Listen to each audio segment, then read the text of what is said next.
from a practical standpoint, it is a marker that can affect everything in your body, from your cells to your organs and your entire makeup. And so it's really coming into focus, and some of the more incredible changes in health can happen by getting insulin balanced in the body. So do you think your approaches, they're mostly focused on insulin? Bodies don't like cold turkey. So if your system is running with insulin at a certain level and you drastically change your diet to where insulin is like this, then you might get slightly hypoglycemic, where your blood sugar goes too low and you might faint or something like that. So my approach is very gradual. Just like if I had somebody come into my practice that's a smoker, I might recommend, hey, stop smoking. It's good for you. But practically, when they start to try to implement that, it's more difficult than just stopping smoking. I can sit here and say, hey, eat more fruits and vegetables, don't have junk food, and eat good quality meats and fats. That's it. That's as simple as it is.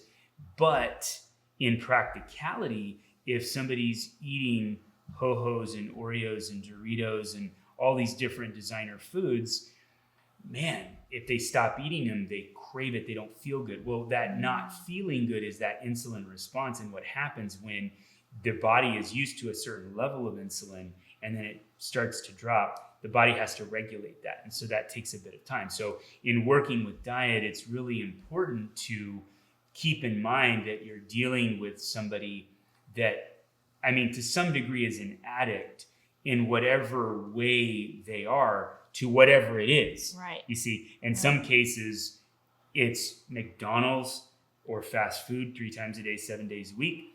In other cases, it's Reese's peanut butter cups, but we live in a society where the access to all these foods that aren't good for you are normalized, right? If you were in another country that doesn't have access to all these foods, you'll find that their insulin response is different than somebody that lives here and is used to eating these snack items and things like that. So somebody who has been eating like that, you would just recommend to probably just taper off, right? Yeah, exactly. Yeah, have less of it. If you're used to having a big pack of Doritos every day, first start with having one less chip, right? And then over time, then you can work in substitutions, right? So it's like you can, man, I really like those. So maybe you go over to Siete, which is a brand that cooks in avocado oil, that doesn't have the bad fat, that doesn't have the monosodium glutamate as one of their ingredients, and various ingredients that are designed to create that craveability. So maybe it doesn't taste as good to you. Maybe it's like, man, I just don't like that as much. Well, there's a reason why you don't like it as much. But guess what? By doing that substitution, you're making it that much easier for your blood sugar to be evened out. You're helping prevent type 2 diabetes and other health complications that may be coming about from eating these different designer food products that are designed to keep your insulin levels thrown off so that you crave and want to eat more. And in the process, that also spills out into other aspects such as sleep, weight loss, correct? Oh, for sure. Insulin as a hormone is something that blocks weight loss. So trying to lose weight when insulin is messed up, it's very hard to do.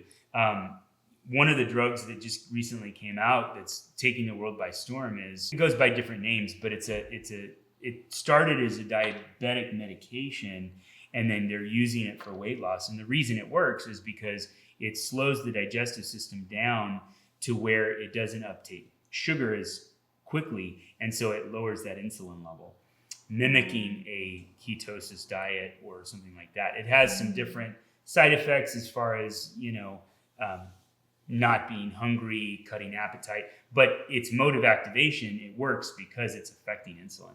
That's interesting. Yeah.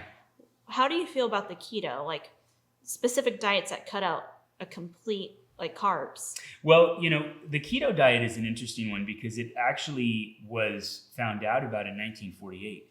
And it's something that was designed to help people with seizures.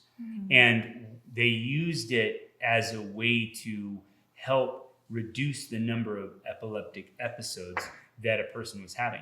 So they've known for a long time that it has the property, and it's one of the only diets that I know of that actually has a brain healing capability, right? Wow. So it can be very powerful.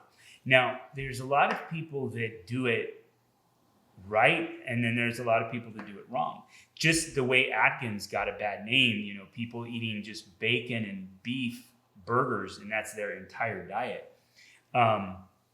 Probably not a great idea, especially because bacon has sodium nitrates in it. A lot of it does.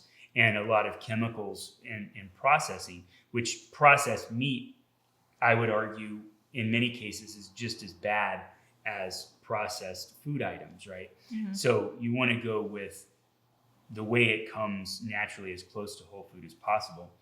And it's certainly interesting how the keto diet gets broken down into what they call dirty keto and clean keto.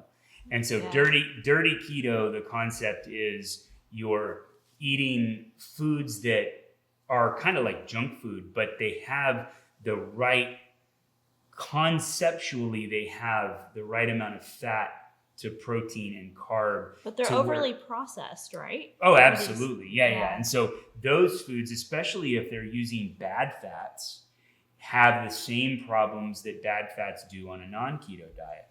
Now, that said, I don't think the keto diet is for everyone, and it kind of depends on where someone's coming from. But in the world of insulin resistance and dementia and Alzheimer's, as far as prevention, and even some cancers, there's a lot that's happening as far as learning about those conditions related to that. And it's fascinating to see. There's different doctors that are out there utilizing ketogenic diets, actually handling some forms of cancer. And if you think about it, it's not that hard to understand, right? So if insulin affects every cell in your body and a person has insulin resistance, cancer cells don't have insulin resistance.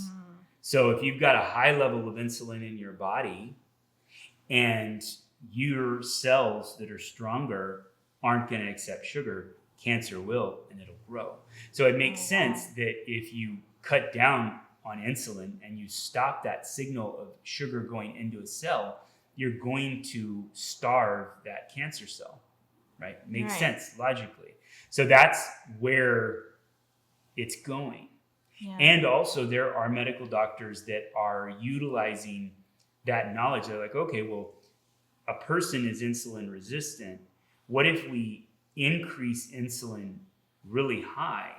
Then we're going to force something into those cancer cells. And so they'll mix insulin with chemo, and that'll target cancer cells. So that gets it more than regular cells. So both medically, alternative, they're all kind of aligning to this hormone and seeing what kind of different health effects you can have. So I think the keto diet is fantastic. And I definitely have seen situations where it's very usable, but I've also seen times where a vegan diet is usable and can be very useful, especially when you're dealing with a lot of, cleansing and needing to get things out of the body. Plants can be very beneficial in helping get rid of things from the body. So it's just, it depends on whether you're wanting somebody to get rid of chemical toxicity or you're trying to rebuild a body. And I think rebuilding a body and repairing tissue, that's where you get into ketosis. And then you get into vegan or plant-based when you're looking at getting rid, if I have somebody that used to do heroin, was a heroin addict, I might recommend them doing vegan for a while, right? And then work on insulin after. It's just a matter of priority. So if you cut off a carb for a sustained long period, Is there any effects that it has on the body? Interestingly enough, there are several effects. So in ketosis, when you are dramatically reducing carbs, ketosis generally happens somewhere between about 20 grams of carb to about 50. So if you're in that range of about 20 to 50, then what'll tend to happen is the body will start to convert fat or use fats that you're eating dietarily, and it'll turn that into something called a ketone. Mm-hmm. And what's interesting about ketones is that there's three main ones, and one of the one that's found in the highest concentration, I believe it's called BHH. I may have the little letters wrong, but what's interesting about BHH, the main ketone that the body runs on, is it actually has a property that calms the nervous system down. It helps the brain focus and concentrate. You'll a lot of times see people talk about how when they're doing a ketosis diet, they're very focused. Their brain they're kind of in the zone. And that comes about because that ketone has that chemical. Now, what's wild about that chemical is that there's a date rape drug called GBH, which is based on that ketone. Right. And so I was interested in this because I was researching ketosis, and there's two things, right? You can Google, and you don't have to take my word for it, but you can Google keto flu.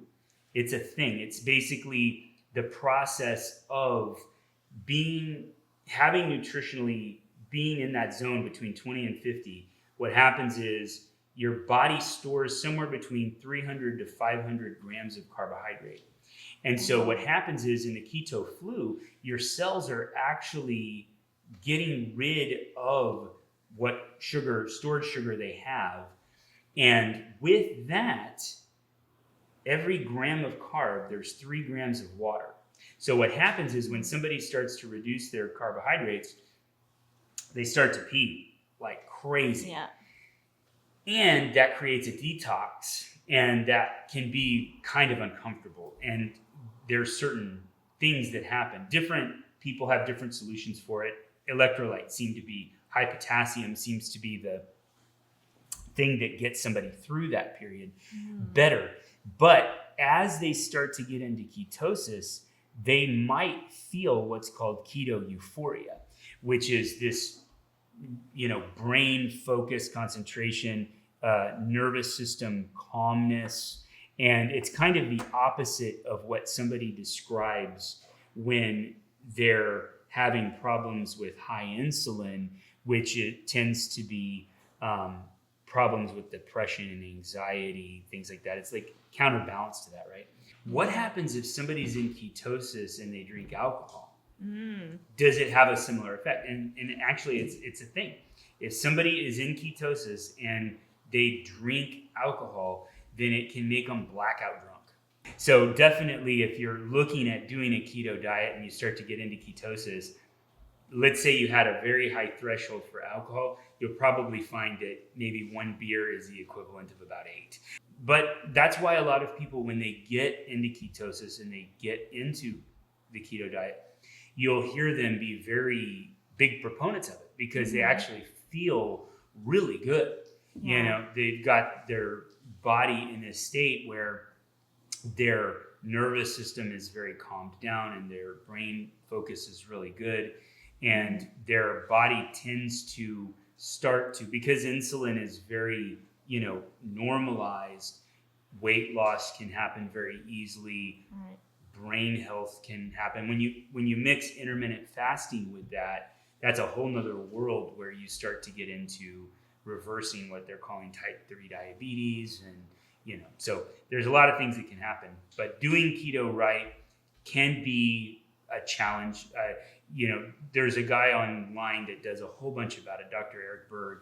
He's a chiropractor that is, like, I would say, probably the clean keto expert. He has kind of all the information on how to do it in a way that's very healthy. Whereas if somebody's doing it more dirty keto and they're having really bad types of fat, or they're doing a lot of keto products that are on the fast food aisle, almost like fat processed, right. like one that's kind of popular right now is this keto bread that they've come out with, and it's made with what they're calling resistant starch, which is this chemically processed version of wheat that supposedly the body can't digest. And so it's kind of this similar concept with like a soft drink, that has like a fake sugar in it, right? It's like a fake flour that your body just gets rid of and it doesn't affect it. I don't find that to be true. I've worked with people and I've done research on it, and it seems to still affect insulin in most cases. So it'll throw somebody out of ketosis. So a lot of those products, it's very dependent on how resistant a person is to carbohydrates and that sort of thing. So that can play a role in it. There's some people that can get away with it better than others. But it's definitely an interesting world, and you're starting to see a diet that was found out about in 1948 kind of come into its own, become fad-like, have good and bad aspects and to have it. its own spin. And have its own spin, absolutely. And as people come up with like really interesting recipes and various things, but I definitely think I'm very glad that it's kind of becoming popular, because that pushes the envelope and it makes more things available that make the diet easier. There's actual, like, you can get a meter that can check how many ketones you've got in your blood, so you can actually see how food affects you, and you can combine that with blood glucose monitors, and then from that you can actually see what your insulin status is, like, better than we've ever been able to do. So technologically, what you can do for yourself and for your own health, you've never been able to take charge of your health better than right now.